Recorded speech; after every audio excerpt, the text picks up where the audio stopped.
श्री शिवाय नमस्तुभ्यम। हर हर महादेव। दोस्तों, अपने कई करोड़ों देवी देवताओं का वास होता है। इस वजह से गाय माता की पूजा करने से हमें समस्त देवी देवताओं का आशीर्वाद एक साथ प्राप्त होता है। मित्रों, आज की वीडियो में हम आपको बताएंगे कि गाय माता को एक रोटी खिलाने से कौन सा फल मिलता है। गाय माता का वह कौन सा अंग है जिसे सिर्फ स्पर्श करने से व्यक्ति के सारे दुख दर्द दूर हो जाते हैं, और जो व्यक्ति गायों को दुख देता है, उन्हें मारता पीटता है, उसे कौन सा दंड मिलता है, और किस कारण से गाय माता ने क्रोधित होकर समस्त स्त्रियों को श्राप दे दिया था, जिस श्राप का सहन स्त्रियां आज भी कर रही हैं। मित्रों, आपका ज्यादा समय नष्ट न करते हुए वीडियो को शुरू करते हैं। मित्रों, एक बार भगवान भोलेनाथ कैलाश पर्वत पर विराजमान थे। तभी अचानक से देवर्षि नारद जी नारायण नारायण का जाप करते हुए उनके पास आकर रुक जाते हैं और भगवान शिव जी को प्रणाम करते हैं। तब भगवान शिव जी देवर्ष नारद जी से कहते हैं, कहिए नारद जी, आप किस प्रयोजन से यूं अचानक ही पधारे हैं। तब देवर्ष नारद जी कहते हैं, हे जगत के कर्ता धर्ता, आप तो त्रिकालदर्शी है। आपको तो मेरे आने का उद्देश्य पता ही है कि मैं आपके पास क्यों आया हूं, लेकिन आप फिर भी यह प्रश्न कर रहे हैं। तब भगवान भोलेनाथ कहते हैं, हे देवर्षि नारद जी, हम आपकी दुविधा को समझते हैं। आप बिल्कुल निश्चिंत होकर हमें अपने प्रश्नों को पूछिए। आपको आपके प्रश्नों का उत्तर अवश्य देंगे। तब देवर्षि नारद जी कहते हैं, हे प्रभु, आज मैंने पृथ्वी लोक का भ्रमण करते हुए देखा कि कुछ लोग गौ माताओं की पूजा कर रहे थे, उन्हें रोटियां खिला रहे थे, उनकी सेवा कर रहे थे। मित्रों, नारद जी कहते हैं, हे प्रभु, मैं गायों को रोटियां खिलाने का महत्व जानना चाहता हूं, और जो व्यक्ति गायों की सेवा करता है, उनकी पूजा करता है, उन्हें कौन सा फल मिलता है। हे प्रभु, गाय का वह कौन सा अंग है जिसे सिर्फ स्पर्श करने से सभी दुख दर्द दूर हो जाते हैं। मित्रों, देवर्ष नारद जी आगे कहते हैं, वहीं दूसरी तरफ मैंने देखा कि कुछ लोग गाय माताओं पर अत्याचार कर रहे थे, उन्हें कष्ट दे रहे थे। हे प्रभु, मनुष्य इन बेजुबान जानवरों पर, गाय माताओं पर ऐसा अत्याचार क्यों करते हैं। उन्हें ऐसा करने पर कौन सा दंड मिलता है, और वह कौन सा ऐसा श्राप था जो गाय माता ने समस्त स्त्रियों को दिया था, जिसे कलयुग की समस्त स्त्रियां भोग रही हैं। मेरी यह जानने की तीव्र इच्छा हो रही है। तब भगवान शिव जी मुस्कुराते हुए देवर्षि नारद जी से कहते हैं, हे नारायण भक्त नारद जी, आपके यह सभी प्रश्न बहुत ही महत्वपूर्ण है, और आपने इन सभी प्रश्नों को पूछकर पूरे ब्रह्मांड का उद्धार कर दिया है। लेकिन मैं आपको आपके इन प्रश्नों का उत्तर देने से पहले आपको एक अत्यंत ज्ञानवर्धक कहानी सुनाना चाहता हूं। मित्रों, भगवान शिव जी कहते हैं, हे देवर्ष नारद जी, किसी समय की बात है। अवंतीपुर नामक नगर में गोपेश नाम का एक धनवान सेठ रहता था। वह प्रतिदिन ईश्वर की पूजा आराधना करता था। उसके जीवन में कोई दुख दर्द नहीं था। वह सुखपूर्वक से अपने जीवन का निर्वाहन कर रहा था। लेकिन कहते हैं ना कि बिना सुख और दुख का मनुष्य बिना जल के मछली के समान होता है। इसलिए मनुष्यों के जीवन में सुख के साथ दुख का आगमन होना ही चाहिए। उस सेठ के साथ भी ऐसा ही कुछ हुआ था। उसके जीवन में सिर्फ एक ही दुख था कि उसको अभी तक संतान प्राप्ति का सुख नहीं मिला था। इस वजह से वह बहुत ही दुखी रहता था। उसने अपनी पत्नी को पता नहीं कितने वेदों और हकीमों को दिखा दिया था, लेकिन उसे संतान की प्राप्ति नहीं हो रही थी। एक दिन गोपेश अपने किसी कार्य से किसी नगर की तरफ जा रहा था। तब उसने देखा कि एक तपस्वी महात्मा जी अपने अपनी साधना में लीन है। तब वह गोपेश उन महात्मा जी के पास रुक जाता है। कुछ देर ऐसे ही बैठने के बाद वे तपस्वी महात्मा जी अपनी आंखें खोलते हैं। तो वह गोपेश नाम का सेठ उन महात्मा जी से कहता है, हे विप्र, मैं अपने जीवन से बहुत ही परेशान हूं। कृपया आप मुझे इस कष्ट से निजात पहुंचाए। तब वे महात्मा जी उस गोपेश नाम के सेठ से कहते हैं, हे मानव, तुझे किस बात का कष्ट है। तू तो बहुत ही धनवान लग रहा है, लगता नहीं है कि तुझे कोई कष्ट भी होगा। फिर वह गोपेश नाम का सेठ बड़े ही दुखी भाव से कहता है, हे त्रिकालदर्शी, मेरे जीवन में केवल एक ही दुख है, और वह यह है कि मेरे विवाह को कई वर्ष हो चुके हैं, लेकिन अभी तक मुझे संतान की प्राप्ति नहीं हुई है। हे विप्र, कृपया आप मुझे यह बताने का कष्ट करें कि मुझे संतान की प्राप्ति क्यों नहीं हो रही है, और आप कृपया करके मुझे संतान प्राप्ति का उपाय भी बताएं, जिसे करने के बाद मुझे संतान का सुख मिल सके। तब वे महात्मा जी अपनी अंतर मन की शक्ति से उस गोपेश नाम के सेठ के जीवन में घटित सभी घटनाओं को देख लेते हैं और क्रोध में उस सेठ से कहते हैं, अरे मूर्ख मानव, तूने एक घोर पाप किया है, और वह यह है कि याद है ना तुझे, तू जब किसी नगर को जा रहा था तब एक वृक्ष के पास एक गाय अपने बछड़े के पास भूख प्यास से तड़प रही थी। तब तूने ना तो उस गाय को भोजन भन करवाया और ना ही तूने उस गाय को प्रणाम किया था। उस गाय ने तुझसे सहायता भी मांगी थी, लेकिन तूने उस दिन उस गाय माता की पुकार को सुनकर भी नजरअंदाज कर दिया था, और तेरी इसी उदंड को देखकर उस गाय ने तुझे संतान ना होने का श्राप दे दिया था। हे मानव, जो भी व्यक्ति गाय माताओं को कष्ट में देखकर उनकी सहायता नहीं करता है, उस व्यक्ति को घोर पाप लगता है। मित्रों, भगवान शिवजी देवर्षि नारद जी से कहते हैं, हे देवर्षि नारद जी, इस प्रकार से उन महात्मा जी ने उस गोपेश नाम के सेठ को उसके पापों के बारे में बता दिया। तब वह सेठ रोते हुए कहता है, हे राम, मुझसे इतना बड़ा पाप कैसे हो गया? मुझे अपने आप से घृणा हो रही है। मेरी वजह से एक गाय और उसके बछड़े को दुख सहना पड़ा। फिर वह गोपेश नाम का सेठ उन महात्मा जी से कहता है, हे गुरुदेव, मैं अपने इस पाप को सुधारना चाहता हूं। मैं जानता हूं कि मेरा अपराध क्षमा योग्य नहीं है, लेकिन फिर अब भी मैं अपनी इस उद्दंडता का प्रायश्चित करना चाहता हूं। कृपया करके आप मुझे इसका कोई उपाय बताएं, जिसे करने के बाद मुझे मेरे पापों से मुक्ति मिल सके। फिर वे महात्मा जी उस गोपेश नाम के सेठ से कहते हैं, हे धनेश, तुम दुखी मत हो। इसका उपाय यह है कि तुम मेरे आश्रम के समीप रहने वाली कालिंदी नाम की गाय की सेवा करो, उसकी पूजा आराधना करो, वह तुमको अवश्य ही पुत्र का आशीर्वाद देगी। फिर वे महात्मा जी उस गोपेश नाम के सेठ को एक मंत्र जाप करने के लिए कहते हैं और कहते हैं कि तुमको इस मंत्र का जाप करना है। अगर पहली ही बार मंत्र का जाप करने से वह कालिंदी नाम की गाय तुम्हारे पास आ जाती है तो तुम्हें पुत्र की प्राप्ति अवश्य होगी, और अगर वह गाय किसी वजह से तुम्हारे पास नहीं आती है तो जरूर तुझसे पृथ्वी की सारी गाय माताएं रुष्ट हो गई हैं। तब वह सेठ उस मंत्र का जाप करने लगता है। उसके पहली बार मंत्र का जाप करते ही वह कालिंदी नाम की गाय उस आश्रम में उस गोपेश नाम के सेठ के पास आने लगती है। उस गाय को आता देखकर वे महात्मा जी बोले, हे धनेश, तू देख, तेरे केवल एक बार ही मंत्र का जाप करने से यह कालिंदी नाम की गाय स्वयं चलकर तुम्हारे पास आ रही है। तू बहुत ही भाग्यशाली है। यह गाय निश्चित ही तेरे सभी दुखों को दूर कर देगी। तू इस कालिंदी नाम की गाय को वन में चराकर इसकी सेवा करना, जंगल में रहने वाले हिंसक पशुओं से इसकी रक्षा करना, और अपनी पत्नी से भी कह देना कि वह भी इस कालिंदी नाम की गाय की सेवा करें, इसकी पूजा आराधना करें, जिससे प्रसन्न होकर यह गाय तुझे संतान प्राप्ति का आशीर्वाद प्रदान करें। फिर वह गोपेश नाम का सेठ उन महात्मा जी को प्रणाम करके उस कालिंदी नाम की गाय को अपने साथ अपने घर ले जाता है और अपनी पत्नी से कहता है, हे भाग्यवान, हमें संतान के लिए इस कालिंदी नाम की गाय की सेवा करनी है। मित्रों, भगवान शिवजी कहते हैं, हे देवर्षि नारद जी, उसके दूसरे दिन की सुबह होते ही उस गोपेश नाम के सेठ की पत्नी उस गाय की पूजा करती है, उसे कुछ रोटियां खिलाती है। फिर वह सेठ उस गाय को चराने के लिए वन में लेकर चला जाता है, और उस वन में पहुंचकर वह सेठ उस गाय को हरी हरी घास खिलाने लगता है।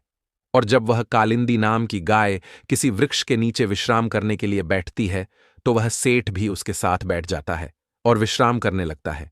फिर वह गोपेश नाम का सेठ उस गाय के शरीर पर बैठी हुई मच्छर मक्खियों को हटाने लगता है और अपने हाथों से उसके मस्तक को सहलाने लगता है।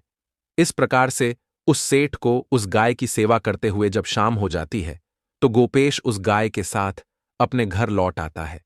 घर पहुंचते ही वह गाय जब अपने खुर से धूल उड़ाती है तो गोपेश का शरीर पवित्र हो जाता है और उसके सभी पाप नष्ट हो जाते हैं। फिर गोपेश की पत्नी उसकी विधिपूर्वक से पूजा आराधना करती है और उसके चरणों में कई बार मस्तक झुका है। फिर उस कालिंदी नाम की गाय की प्रदक्षिणा करती है और हाथ जोड़कर वह उसके आगे खड़ी हो जाती है। फिर वह गाय उस गोपेश नाम के सेठ की पत्नी की पूजा को स्वीकार कर लेती है और गोपेश की पत्नी पर अपनी दृष्टि डालकर उसके सभी दोष समाप्त कर देती है। गाय की दृष्टि पड़ते ही उस सेठ की पत्नी पवित्र हो जाती है।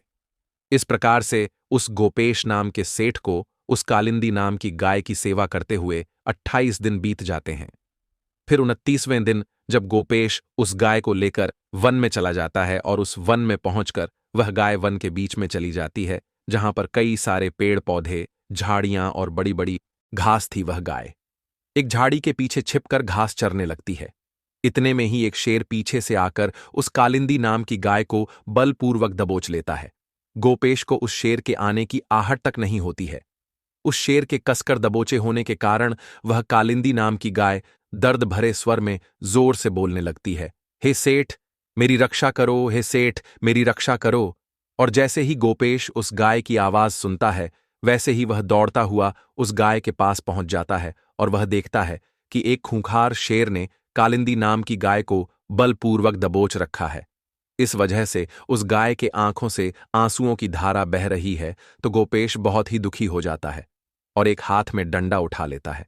मित्रों, भगवान शिव जी कहते हैं, हे देवर्ष नारद जी, जब गोपेश डंडा उठाता है उस समय वह उस शेर की तरफ नहीं देख रहा होता है, लेकिन उसी समय जब वह उस शेर की तरफ देखता है तो उस शेर की दृष्टि पड़ते ही गोपेश का शरीर कांपने लगता है।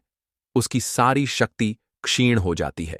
फिर वह शेर गोपेश से ऊंची आवाज में कहने लगता है, हे धनेश, मेरे ऊपर प्रहार करना तुम्हारे बस की बात नहीं है, क्योंकि भगवान शिव मेरी ही पीठ पर पैर रखकर नंदी पर बैठते हैं।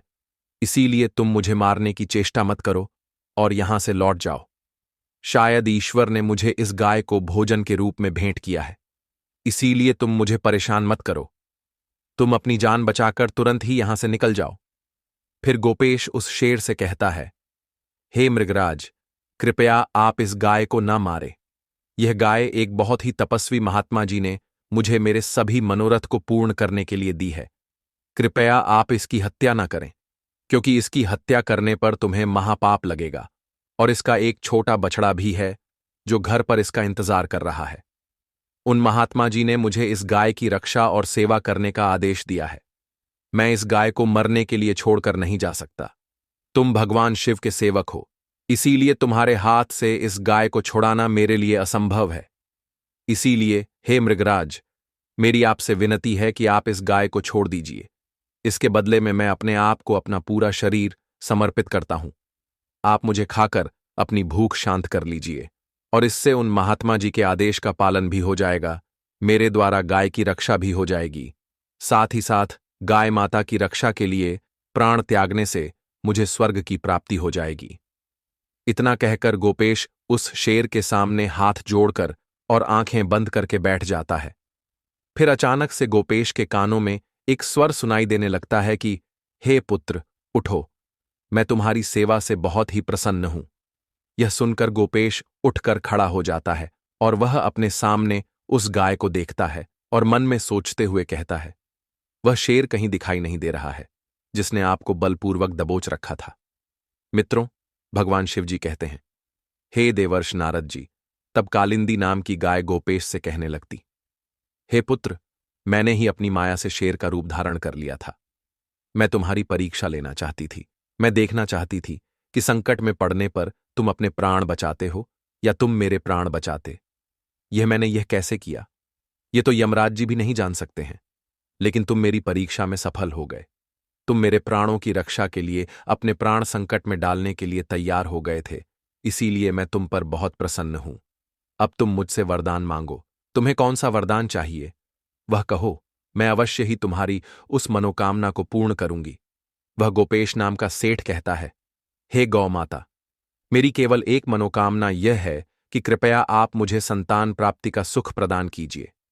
फिर कालिंदी नाम की गाय माता ने कहा, हे पुत्र, तुम एक पत्ते के धोने में मेरा दूध लेकर अपनी पत्नी के साथ पान करो। इससे तुम्हें धर्म का पालन करने वाली संतान की प्राप्ति होगी। वह गोपेश नाम का सेठ कहने लगा, हे गौ माता, मैं आपके इन मधुर वचनों को सुनकर बहुत ही मुग्ध हो चुका हूं। अब आप मेरे साथ मेरे घर चलिए। मैं आपकी पूजा करके आपको भोजन करता हूं और सभी प्रकार के अनुष्ठानों को पूरा करके आपके अमृत समान दुग्ध का पान करता हूं। उसके बाद वह गोपेश नाम का सेठ उस गाय को अपने साथ लेकर अपने घर चला जाता है। घर पहुंचने पर उस सेठ की पत्नी आगे आकर उसकी पूजा पाठ करने लगती है। तब उस गाय ने गोपेश की पत्नी से कहा, हे पुत्री, तुम मेरी पीठ को स्पर्श करो। इससे तुमको अत्यंत गुणवान धर्म का पालन करने वाली संतान की प्राप्ति होगी। फिर उस सेठ की पत्नी ने गाय की पीठ को स्पर्श किया। गोपेश और उसकी पत्नी उस गाय की विधिपूर्वक पूजा आराधना करती है और उस गाय माता के अमृत के समान दूध को प्रसाद समझकर ग्रहण करती है। फिर वे दोनों उन महात्मा जी के पास पहुंच जाते हैं। तब वे महात्मा जी उन दोनों की खुश देखकर कहने लगते हैं, हे धनेश, अब यह गाय तुम दोनों से बहुत ही प्रसन्न है। अब तुम्हारी सभी मनोकामनाएं अवश्य ही पूर्ण हो जाएंगी। मित्रों, भगवान शिव जी कहते हैं, हे देवर्षि नारद जी, जो भी मनुष्य गाय की सेवा करता है, उसे भोजन खिलाता है, उसकी पूजा आराधना करता है, उसकी सभी मनोकामनाएं पूर्ण हो जाती हैं। और जो भी व्यक्ति गाय की रक्षा करता है, वह कभी भी गरीब नहीं रहता है और मृत्यु के बाद उस व्यक्ति को सीधा स्वर्ग की प्राप्ति होती है और उस व्यक्ति को भगवान भोलेनाथ के साक्षात दर्शन प्राप्त करने का सौभाग्य मिलता है। जो भी व्यक्ति श्रद्धापूर्वक गाय का दूध पीता है, उसे कोई बीमारी नहीं होती है और जो व्यक्ति गाय की पीठ को स्पर्श करता है, उसके सभी पाप तुरंत ही नष्ट हो जाते हैं। जो व्यक्ति गाय को एक रोटी खिलाता है, वह व्यक्ति नरक की वैतरणी नदी को गाय की पूंछ पकड़कर पार कर लेता। इतना करने से ही मनुष्य सभी ऐश्वर्य और यश को प्राप्त कर लेता है। वह व्यक्ति कभी भी गरीब नहीं रहता है। अतः हमें गाय माताओं की सेवा आराधना अवश्य करना चाहिए, क्योंकि ऐसा करने से मनुष्य को 7 पीढ़ियों तक मनुष्य योनि में जन्म लेने का सुख प्राप्त होता है। गाय माताओं की सेवा करने वाला व्यक्ति रंक से राजा भी बन सकता है। मित्रों, भगवान शिव जी कहते हैं, हे देवर्षि नारद जी, इससे गोपेश के द्वारा उस कालिंदी नाम की गाय की सेवा करने से उसे एक पुत्र और एक पुत्री की प्राप्ति होती है। मित्रों, भगवान शिव जी कहते हैं, हे देवर्षि नारद जी, आपके पहले प्रश्न का उत्तर मिल गया होगा और आपका दूसरा प्रश्न यह था कि जो व्यक्ति गायों को मारता पीटता है, उन्हें कौन सा दंड मिलता है। तो मैं आपको बता दूं कि उन व्यक्तियों को ऐसा करने पर सीधा नरक की प्राप्ति होती है और ऐसे व्यक्तियों को स्वर्ग और नर्क के देवता यमराज जी कई वर्षों तक कुंभी पाक नर्क में डालकर खोलते हुए तेल के घड़े में पकाते हैं। मित्रों, भगवान शिव जी नारद जी से कहते हैं, हे देवर्षि नारद जी, अब तो आपको आपके प्रश्नों के उत्तर मिल ही गए होंगे। तब देवर्षि नारद जी कहते हैं, हे प्रभु, आपने मुझे मेरे एक प्रश्न का उत्तर नहीं दिया है कि गाय माता ने समस्त स्त्रियों को वह कौन सा श्राप दिया था जिसे आज भी स्त्रियां भोग रही हैं। फिर देवर्षि नारद जी की बातों को सुनकर भगवान शिव जी कहते हैं, हे देवर्षि नारद जी, आपको आपके इस प्रश्न का उत्तर जानने के लिए एक और ज्ञानवर्धक कहानी सुनना होगा। तब देवर्षि नारद जी कहते हैं, हे प्रभु, आप उस कहानी को सुनाना आरंभ करें। मैं आपको विश्वास दिलाता हूं कि मैं इस कहानी को शुरू से लेकर अंत तक पूरा अवश्य सुनूंगा। मित्रों, भगवान शिव जी कहते हैं, किसी समय की बात है, किसी नगर में श्याम नाम का एक ब्राह्मण रहता था। उसने अपने घर में गाय को पाल रखा था। वह गाय उसे प्रतिदिन ढेर सारा दूध देती थी, जिसे बेचकर वह अपनी आजीविका चलाता था और उस गाय का दुग्ध बहुत ही अच्छा होने के कारण उसे बहुत मुनाफा भी हो रहा था। इसलिए वह उस गाय को प्रतिदिन वन में चराने के लिए ले जाता था और शाम होने से पहले उस गाय को घर ले आता था। ऐसे ही कई दिन गुजर जाते हैं, लेकिन एक दिन ऐसा आता है जब वह गाय दूध देना बिल्कुल बंद कर देती है, जिसके कारण श्याम को भारी नुकसान का सामना करना पड़ जाता है। एक दिन श्याम उस गाय से परेशान होकर उस गाय को घर से निकाल देता है और जब वह गाय श्याम के घर में घुसने लगती है, वैसे ही उस गाय को डंडों से पीटने लगता है, जिससे वह गाय बहुत ही दुखी रहने लगी थी और वह अपने मालिक को छोड़ना नहीं चाहती थी, लेकिन उसका मालिक ही उसे अपने घर में नहीं रखना चाहता था। इस वजह से वह गाय श्याम के घर में जाना छोड़ देती है और वह एक वन में जाकर रहने लगती है। उस वन में चारों तरफ हरी हरी घास थी, जिसे खाकर वह गाय अपना पेट भर लेती थी और एक पेड़ के नीचे बैठकर रात गुजार लेती थी। ऐसे ही कई महीने गुजर जाते हैं, लेकिन एक दिन जब वह गर्भवती हो जाती है तो उसे बहुत ही कठिनाइयों का सामना करना पड़ जाता है, किंतु वह किसी तरह से उन कष्टों को सहती हुई अपने जीवन का यापन करने लगती है। उसी वन के समीप में एक नगर पड़ता था। उस नगर में एक किसान रहता था।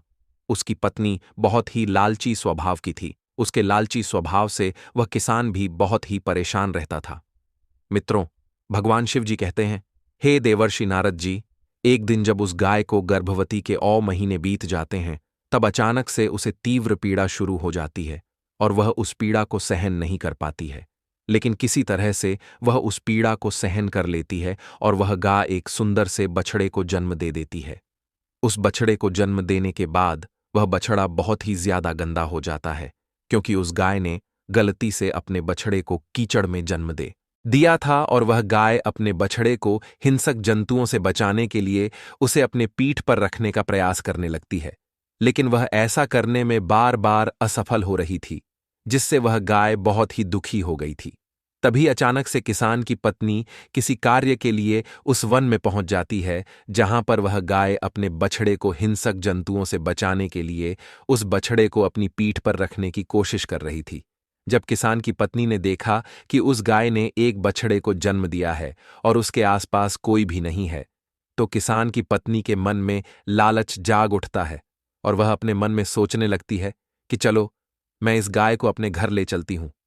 यह मुझे ढेर सारा दूध देगी, जिससे मैं बहुत सारा न इकट्ठा कर लूंगी। ऐसा सोचकर जैसे ही वह स्त्री उस गाय की ओर जाने लगती है, तब उस गाय ने देखा कि उसके पास एक सुंदर सी स्त्री तीव्र गति में चलती हुई आ रही है।